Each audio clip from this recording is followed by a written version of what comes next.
Maxis ke, Celcom ke, atau Yes ke, semuanya boleh berlumba-lumba layout dia punya backbone, maka mereka tak perlu semuanya pergi sewa satu backbone dengan Telekom. Masalahnya adalah Telekom tidak invest into the backbone. Dia hanya satu company saja. Jadi kalau kita liberalize the market, maka company lain boleh buat dan kita tidak perlu bergantung kepada satu backbone saja. Kalau TM punya backbone tak boleh, sudah penuh, kita telco lain boleh sewa daripada Maxis, boleh sewa daripada Celcom, tak jadi masalah. I think this is a policy issue. Market control, monopoli oleh Telekom menyebabkan kita semuanya menjadi mangsa. Tuan-tuan dan puan-puan yang berhormat semua sekalian, kita jadi mangsa, terutamanya Sabah dan Sarawak. Okay? Less than 20% Sabah dan Sarawak. Saya minta YB daripada Sabah Sarawak kena sokong kita, sokong saya dalam isu ini. Sebab polisi salah, monopoli kepada Telekom. Ya, ini floor yang berhormat menteri ini. Ya. Sila. Terima kasih. Sila sekali. Kota Kinabalu. Terima kasih Menteri. Ya, saya sokong apa yang dikata oleh YP tadi itu. Yang sebenarnya tahu Sabah dan Sarawak kena tinggalan. Macam satu Malaysia, Sabah bukan satu Malaysia. Ya, tinggalan saya. Jadi harap Menteri ambil betul-betul ambil tindakan yang keras supaya kami boleh selaras dengan Semenanjung lah. Okey. Kami Sabah orang bukan tinggal di hutan. Kami pun ramai tinggal di bandar.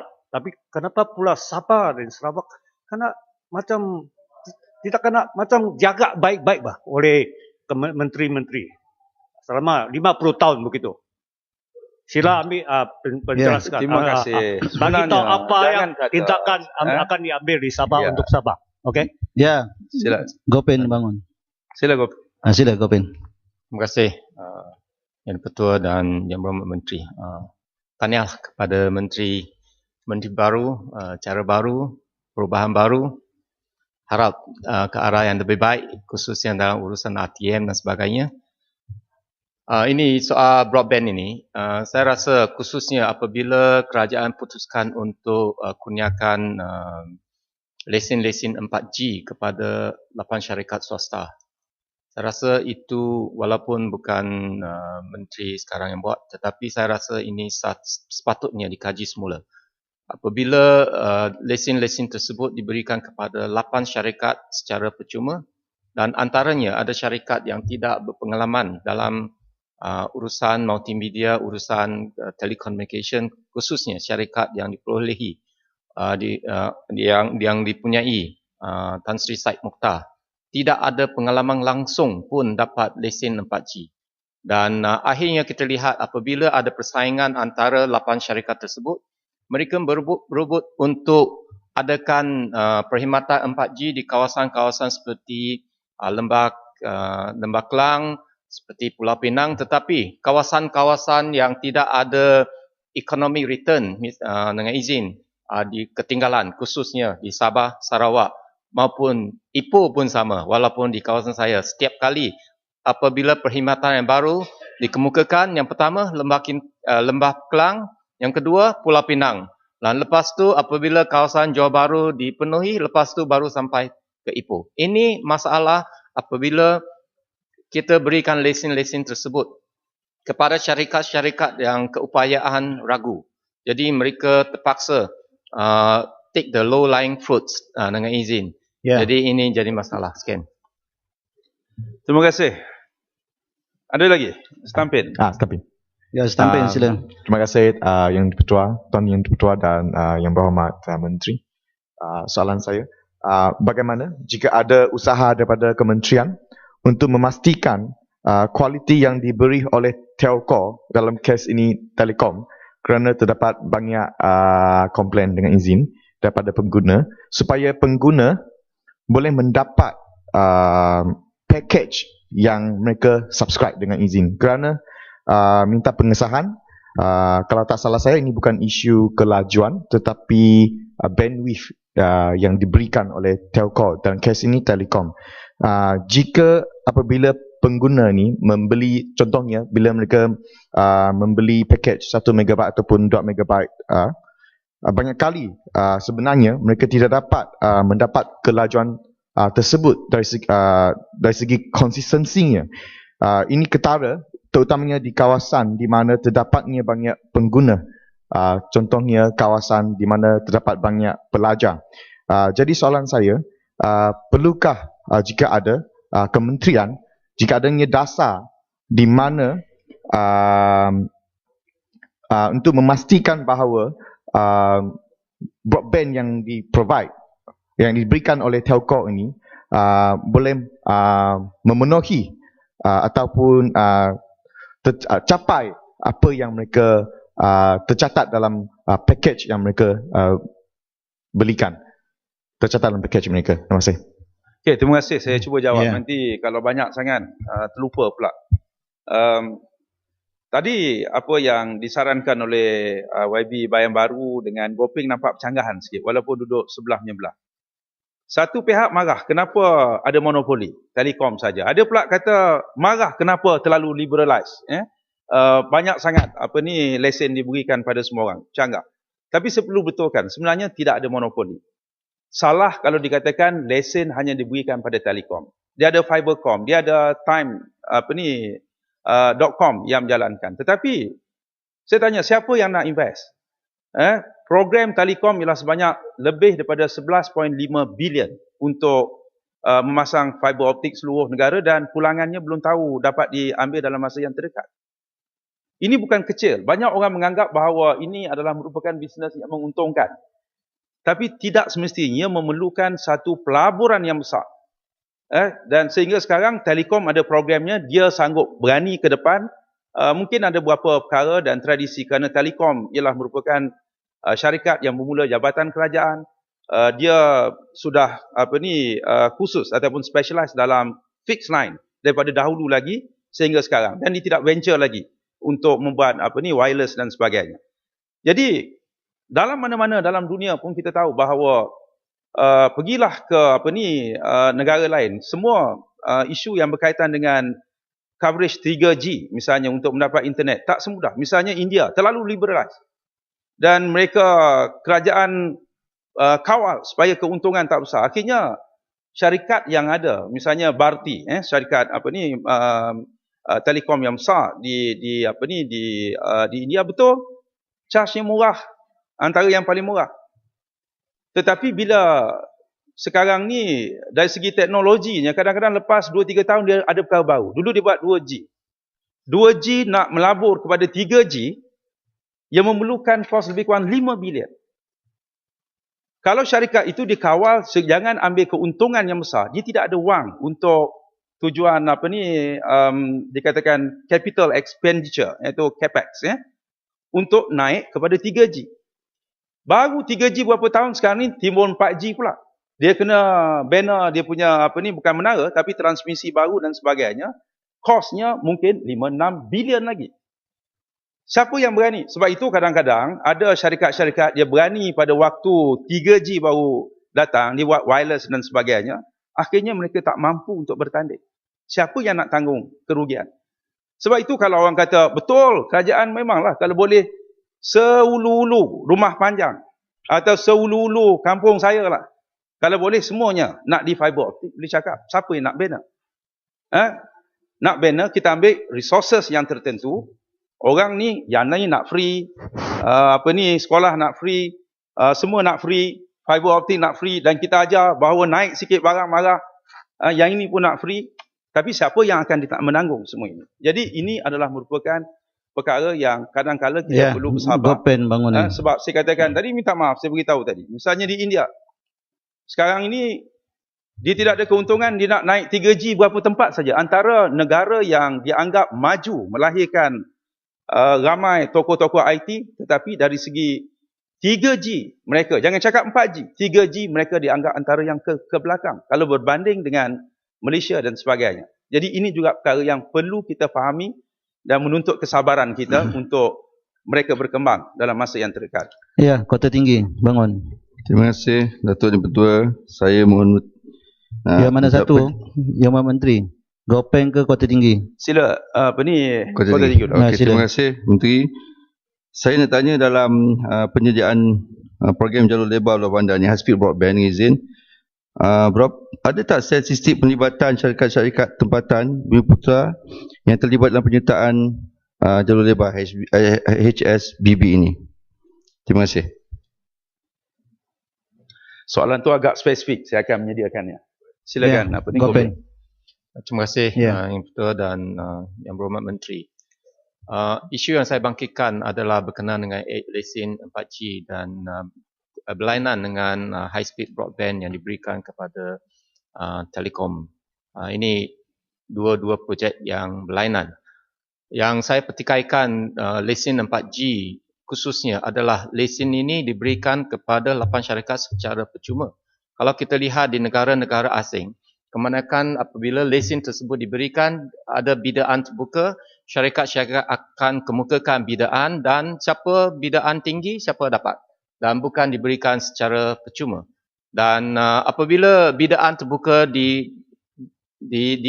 diuruskan, ini bermakna syarikat yang ada keupayaan dari segi teknikal, dari segi kedudukan kewangan yang akan berani untuk buat bidaan tersebut. Tetapi kalau kita lihat hari ini, misalnya syarikat yang dipunyai Tan Sri Said Mokhtar tak ada pengalaman dan beliau pun tidak minat untuk adakan perkhidmatan 4G persendirian. Beliau akan, yang tahu saya, akan kerjasama dengan satu syarikat lain yang mempunyai 4G ni. Jadi apa berikan lesen tersebut kepada Tan Sri Said Mokhtar secara percuma dalam hal ini. Ya. Jadi ini isu pokoknya. Ya. Yang Berhormat Menteri, panjang lagi. Tak banyak kalau ramai yang Ya. tak bertanya. Nanti Ya. Kang apa ni Ya. zaman sekarang dikata menyekat kebebasan Ya. bersuara pula. Itu kita beritahu tadi tentang soal apa ni lesen. Sebenarnya isu lesen 4G ni ialah apa ni kita tidak boleh sekat. Misalnya syarikat itu sudah merupakan player. Misal wireless. Seperti apa ni Maxi, Celcom dan sebagainya. Dulunya teknologi 2G. Sekarang timbul 4G, 3G. Kemudiannya 4G dan sebagainya. Kita kata tak boleh mereka berkembang. Akhirnya orang dah tak pakai dah. Yang lama sebagainya. Ada syarikat-syarikat yang baru, kita benarkan, pemain-pemain baru. Ini termasuk yang disebutkan apa ni seperti Redtone, seperti dulu ada WiMax, satu ketika dahulu P1, WiMax, syarikat apa ni, kita berikan dan setengahnya kita menggalakkan mereka mempunyai kolaborasi dengan syarikat-syarikat lain. Kerana kita tahu bahawa untuk mengembangkan satu teknologi baru, sekarang baru kita cakap 4G, orang dah cakap 5G dah sekarang. Kosnya tinggi, memerlukan pelibatan orang ramai. Ada katakan bahawa modelnya kita kena apa nama tu disebutkan kita kena buat bidding, auction, siapa bayar kerajaan banyak. Ada banyak negara yang buat begini, tapi tidak semestinya berjaya. India misalnya, sebab bila bidding banyak, dikena siapa yang bayar banyak, orang yang kaya saja dapat. Dan akhirnya misalnya Vodafone di United Kingdom sebagainya berhadapan dengan masalah kerana sebahagian besar daripada keuntungan yang mereka dapat itu terpaksa bayar bidding ataupun apa yang disebutkan bayaran pada kerajaan kerana mereka menawarkan bayaran yang paling banyak. Sekarang mereka bermasalah. Di Eropah banyak syarikat-syarikat yang menggunakan model ini bermasalah. Jadi tidak ada satu apa ni kita mengatakan bahawa secara percuma menjadikan kos mereka rendah. Bila kos mereka rendah, mereka dapat gunakan keuntungan mereka untuk membuat roll out yang lebih besar, pergi berkembang di tempat lain dan sebagainya. Jadi ini adalah merupakan model yang setakat ini kita merasakan menjadikan Malaysia antara negara yang cepat dari segi pengembangan jalur lebar dan juga 3G dan sebagainya. Ya, Bayan Baru. Gopeng. Ya. Terima kasih. Ini khusus berkenaan dengan bidaan 3G, 4G itu. Saya cuma nak peringatkan berkenaan dengan apabila lesen 3G diberikan pada masa dulu. Time.com diberikan lesen, masa itu DG tidak diberikan lesen 3G, akhir sekali Digi terpaksa bayar Time.com untuk dapat 3G lesen untuk perkhidmatan 3G. Jadi siapa untung? Akhirnya Time.com yang untung. Yang rugi kerajaan kerana berikan lesen 3G secara percuma kepada Time.com masa itu.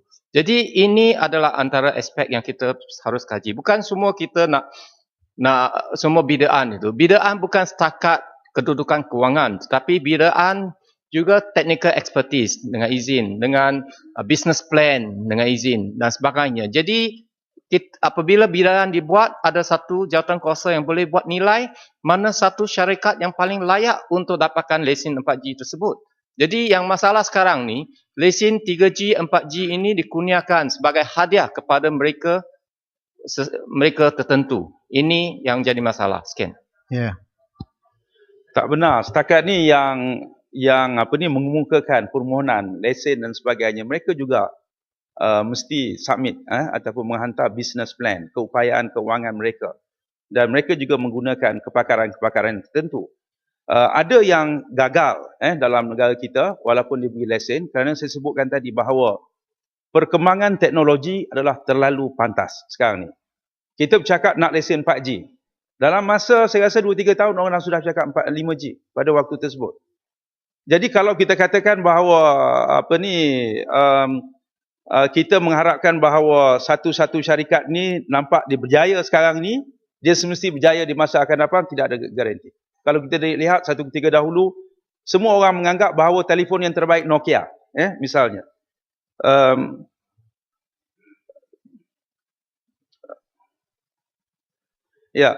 Misalnya dulu orang semua menganggap Nokia terbaik. Sekarang ni orang tak pakai dah. Bukan saya nak mengatakan nak berikan tu. Tiba-tiba Samsung, tiba-tiba iPhone dan sebagainya. Perubahan begitu pantas sekali.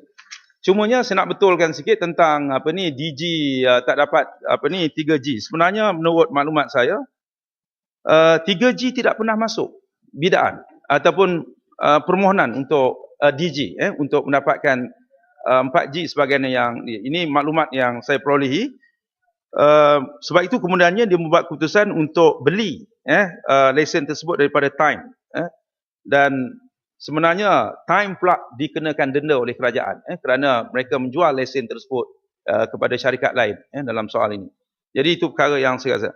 Lain-lain yang disebutkan tentang soal media sosial, kita sedar bahawa media sosial adalah satu perkara yang baru.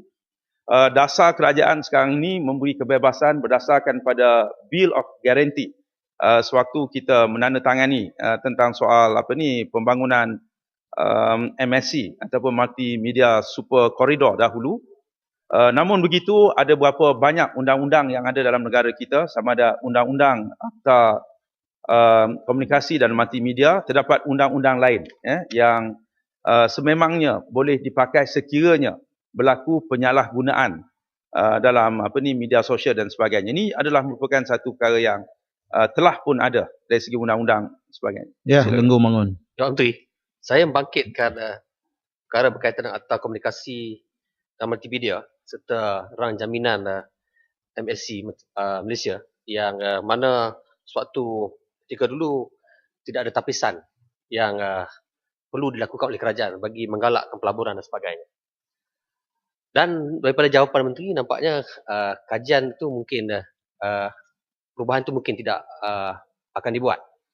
Tapi saya fikir perlu ada pengukuhan kepada beberapa rang undang-undang yang lain.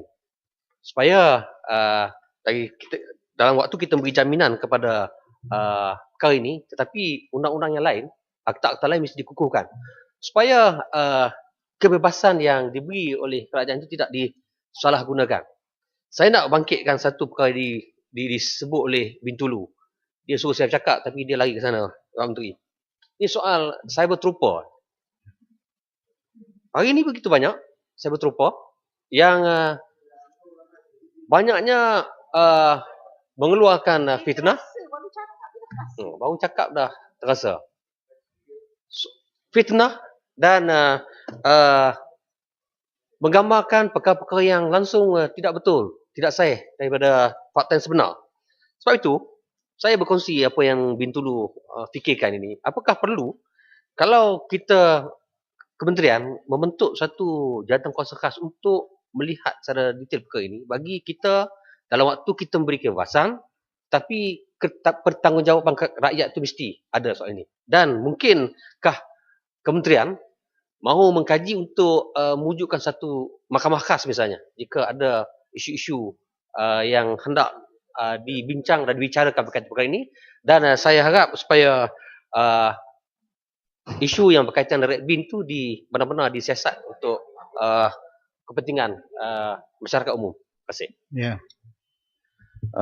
Tuan Yang Di-Pertua, terima kasihlah memberi pengiktirafan pada soal bagaimana kita mengendalikan media sosial pada hari ini. Banyak soal kawalan sudah ada dalam pelbagai undang-undang. Kalau fitnah, ada akta fitnahnya. Kalau hasut, ada akta menghasutnya. Kalau yang berkaitan dengan orang menyalahgunakan akaun dan sebagainya, ada akta syarikat, akta perbankan dan institusi keuangan. Ada kanun keseksaan. Dia media sosial ni macam orang di kedai kopi lah. Kedai kopi hari-hari orang buat fitnah. Ada hari-hari orang berkongsi maklumat, data dan sebagainya. Tetapi kali ini media sosial ini dia lebih terbuka.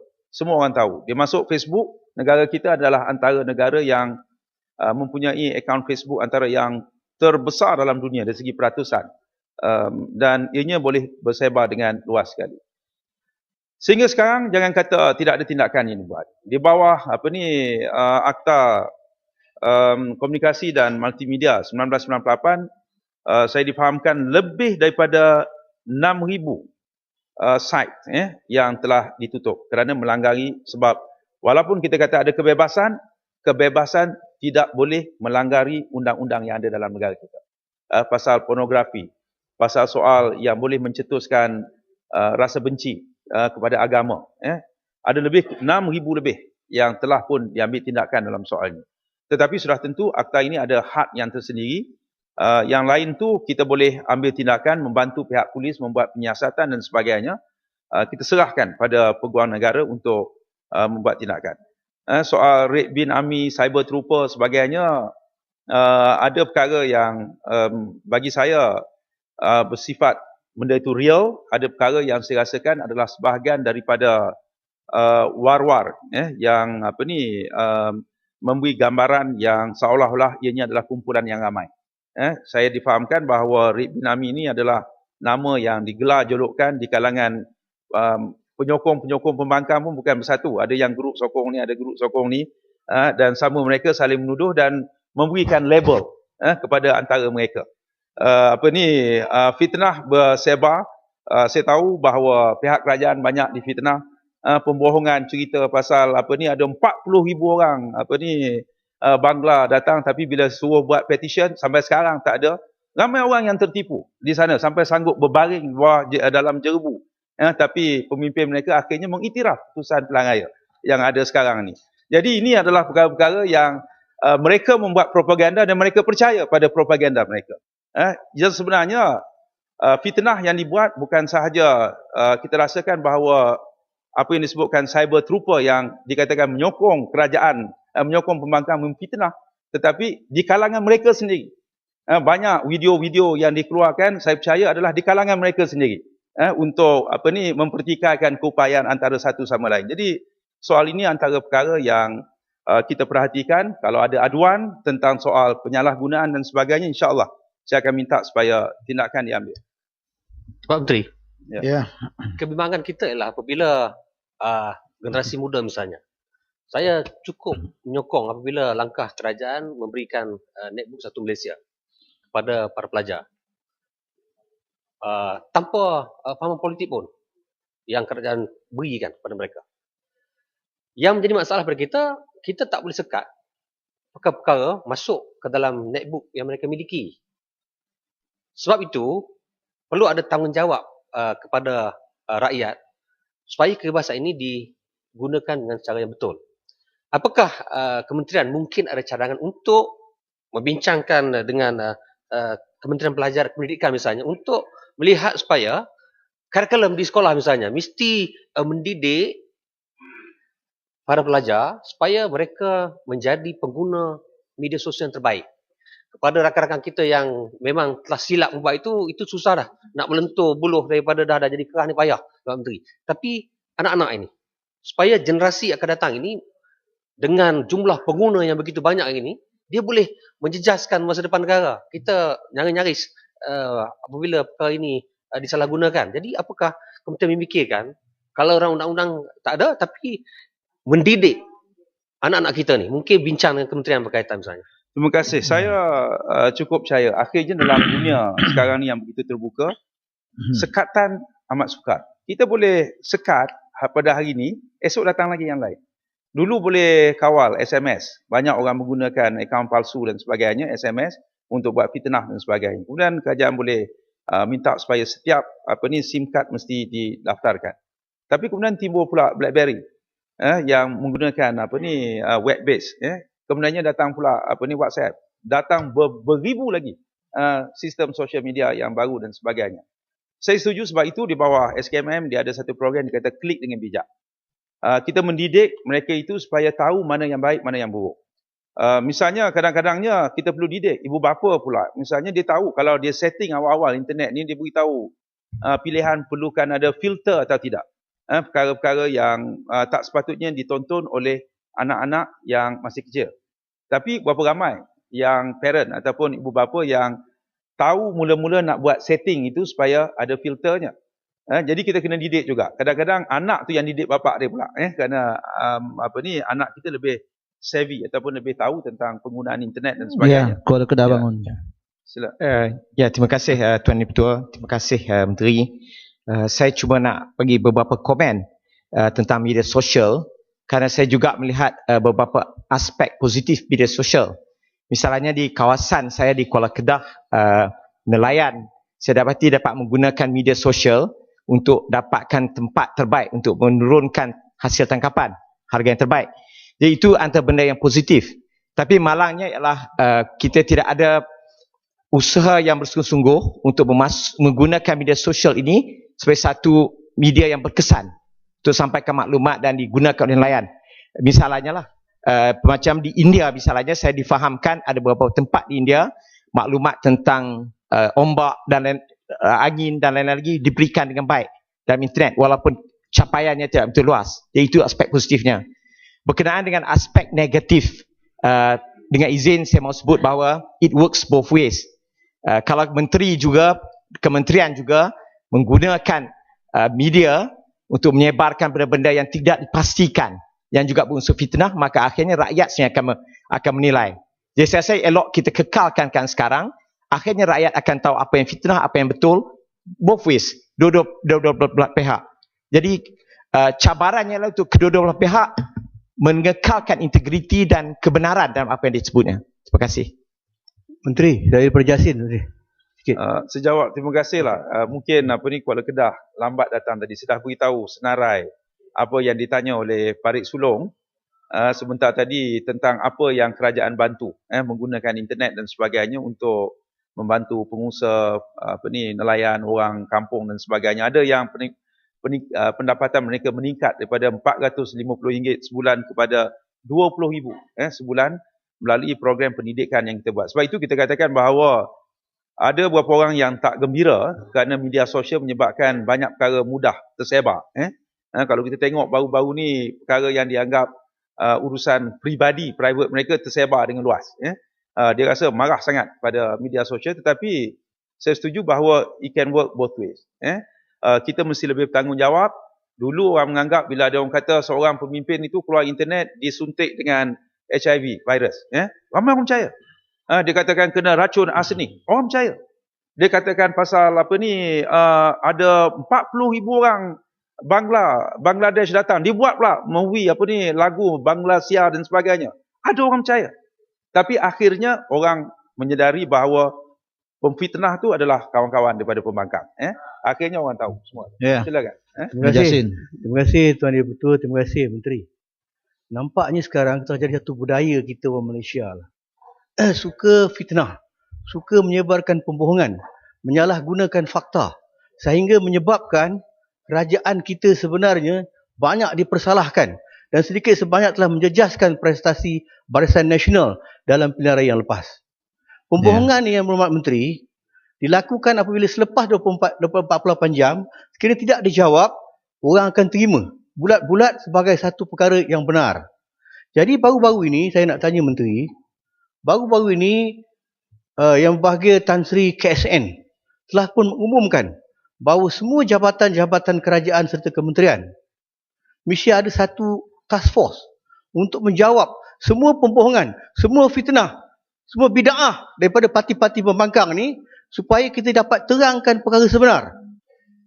Saya nak tanya Menteri, setakat manakah keberkesanan yang telah dijalankan oleh kementerian dan juga jabatan-jabatan yang berkaitan, kerana pembohongan ini cukup berluas-luasa.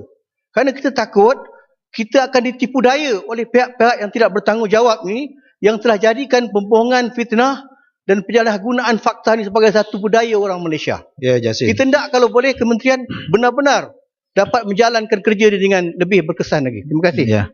Ya, Mohd Menteri, bukan niat speaker nak menyekat kebebasan, tapi kita ada 12, 13 lagi kementerian. Terima kasih. Saya rasa cukup yang tadi itu. Saya setuju bahawa kerajaan sedar, cumanya saya rasa kita taklah gundah gelana dari segi keputusan pilihan raya baru ni, dan kita meletakkan segalanya pada internet. Kalau kita lihat tentang propaganda yang dimainkan, saya dilihat bahawa semua orang disuruh berkumpul dekat masjid-masjid Putrajaya nak ambil kerajaan lah. Nak ambil kerajaan. Orang bersungguh-sungguh dah pada waktu itu, tapi tak jadi. Artinya masih kita anggap bahawa rakyat kita rasional, tahu apa yang benar, apa yang tak benar. Kalau tidak, macam mana Kedah yang dipimpin oleh pembangkang boleh kembali kepada Barisan Nasional dan sebagainya. Jadi dalam soal ini saya percaya bahawa ada perkara yang bersifat konten lawan konten. Kalau mereka cuba buat sesuatu yang tak benar, kita kena terangkan. Dan saya percaya bahawa misalnya tentang isu, saya sebutkan berkali, ni yang ketiga saya sebutkan, soal ada orang betul-betul percaya, termasuk orang balik daripada Australia, dia ni profesor, dia punya doktor dan sebagainya, dia kata betul-betul tentang ada 40,000 orang daripada Bangladesh datang. Tetapi lama kelamaan, bila dia tengok bahawa apabila petition pilihan raya yang dikemukakan, kalau kata betul ada blackout, di mana? Betul berlaku Bangladesh, orang Bangladesh digunakan, diberi IC dan sebagainya, kita beritahu di mana? Tidak ada satu petition pun yang dikemukakan dalam soal ini. Ini menunjukkan bahawa itu adalah, kata orang tu, kalau sekali dia berbohong, dua kali berbohong, lama-lama rakyat akan menolaknya. Ya, Tanah Merah. Kalau saya terpulang kepada Tuan Yang Di-Pertua, saya gembira untuk menjawab segalanya, tetapi saya juga memahami bahawa rakan-rakan kita yang lain masih banyak bertanya. Okey, sekali last dua. Tanah Merah, Titi Wangsa. Lenggong dah banyak. Lepas Tanah Merah, Titi Wangsa dan Yang Mohd Menteri Gulung. Yang Mohd Menteri, Gulung mana baru? Soalan saya lah, TV1 dan TV2 bukan lagi station of choice untuk anak generasi muda. Apakah langkah-langkah yang dilakukan kementerian untuk mengembalikan generasi muda, Y ini especially, kepada medium ini? Terima kasih. Tanah Merah. Terima kasih Timbalan Yang Bertua. Yang Mohd Menteri, saya minta maaf, saya nak ulang pasal isu Facebook itulah, sebab memang fitnah-fitnah yang disampaikan cukup boleh menggugatkan ketenteraman, boleh menyebabkan hubungan antara kaum juga menjejaskan. Contohnya saya tengok, saya rasa sudah ada laporan polis Facebook, contohnya Sally Yen yang menghina agama Islam, yang menghina Rasulullah. Saya tengok dalam Facebook masih ada lagi. Jadi itu yang kadang-kadang saya terfikir, mungkin di manakah mungkin ada kelemahan dan sebagainya. Tentang isu tentang red bin. Memang orang tak percaya, tetapi sebelum orang tak percaya tu, macam isu di mana red bin, kumpulan red bin ini menyebarkan 40,000 orang waktu pilihan raya, yang menyebabkan orang yang berkulit kulit gelap seolah dituduh mereka ni pengundi-pengundi hantu. Maaf, pergi gelap lah. Jadi maksud saya, sebelum tak percaya tu, mereka percaya dulu. Macam contoh juga blackout. Kita tahu tak ada blackout, tetapi kesan dia telah berlaku sebelum Sampai itulah kita tengok ada perhimpunan semua isu blackout, padahal blackout kita tahu tak ada, hanya di Serdang saja blackout, tapi digambarkan blackout merata-rata tempat. Terima kasih. Oleh Mana Baru. Ya, Yang Mat Menteri, saya sama juga. Cuma saya rasa kadang-kala kegagalan kita menjawab tomahan ini dalam masa yang cepat akhirnya membawa cerita-cerita ni nampak macam benar. Dan apabila sudah ada pelbagai perbincangan, baru kerajaan masuk untuk menjawab, dia the afterthought ni nampak macam kita defend. Jadi mungkin sebagai menteri yang bertanggungjawab, macam Setiawangsa kata tadi, TV1, TV2 ni, dia macam dah out of place dah.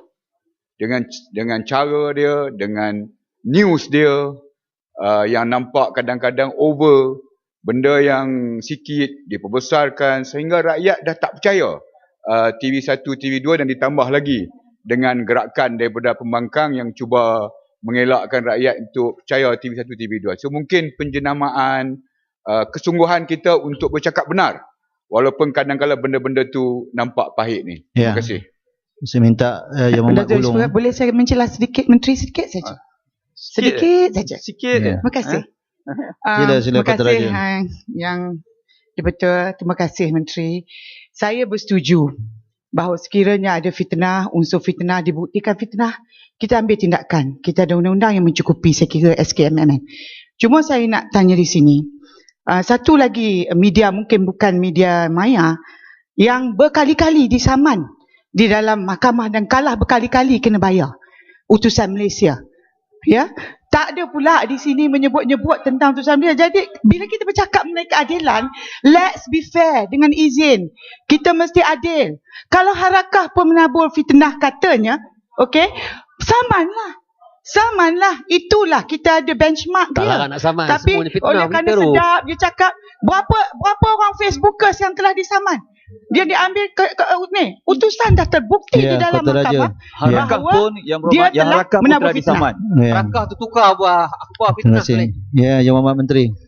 Okeylah, saya harap sabar, kita tunggu tahun depan pula kita boleh berbahas macam ni. Saya terima kasih pada YB Tanah Merah tadi pasal Facebook. Banyak kita jumpa dia besok lah. Ya. Banyak fitnah dan sebagainya. Sebahagiannya telah saya jawab sebelum YB masuk tadi. YB masuk tadi, kita katakan bahawa banyak perkara akhirnya kita percaya bahawa masa akan mengubat. Ya. Misalnya dulu ada orang kata bahawa kalau kalah pilihan raya, dia sanggup berundur diri nak jadi profesor. Adalah yang katakan ini keluar semua sebab yang membantunya kerana dalam YouTube tu boleh kita lihat once something online, it will be online forever. Dia akan remain in online. Semua orang boleh. Kalau boleh kita tayang. Orang kata kalau kalah pilihan raya, saya akan jadi profesor. Jadi profesor. Sudahlah, cukuplah. Dah habis dah masa ni. Misalnya, saya tak sebut siapa-siapa. Jangan kecil hati. Jangan kejut. Misalnya. Kemudiannya apa kaitan ini yang perkara dengan ini yang menteri yang bawa memberi laporan ini? Ini keluar dalam Facebook keluar, dalam YouTube keluar. Contohlah. Hati ada panas ke? Ada hati panas ke? Jadi zaman sekarang kita tenang. Dan ni sekarang ditonton ni dalam ribu-ribu orang tonton ni. Saya nak ulang lagi, ada orang kali ni boleh tengok dalam YouTube pernah berjanji bahawa kalau kalah pilihan raya tak boleh membentuk kerajaan, saya akan bersara jadi profesor dekat France dan sebagainya. Ini kita boleh tengok rakyat akan Siapa tu? Dan kita katakan bahawa sebab itu sekarang ini bila sebut blackout, Black 505, saya boleh isytiharkan sudah berkubur apabila mereka mengangkat sumpah dan telah disaksikan oleh jutaan rakyat Malaysia, mereka telah membohongi rakyat. Ada kes di mahkamah. Cukup.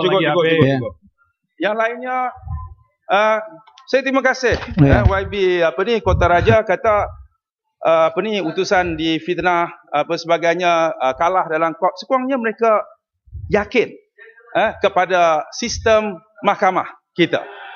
Mereka percaya dan yakin pada sistem mahkamah kita. Kalau percaya, kenapa buat black or white? Kalau tak setuju, mana yang tak betul, bawa petition, pergi mahkamah. Tapi berapa ramai rakyat ditipu? Berapa kali perhimpunan dibuat?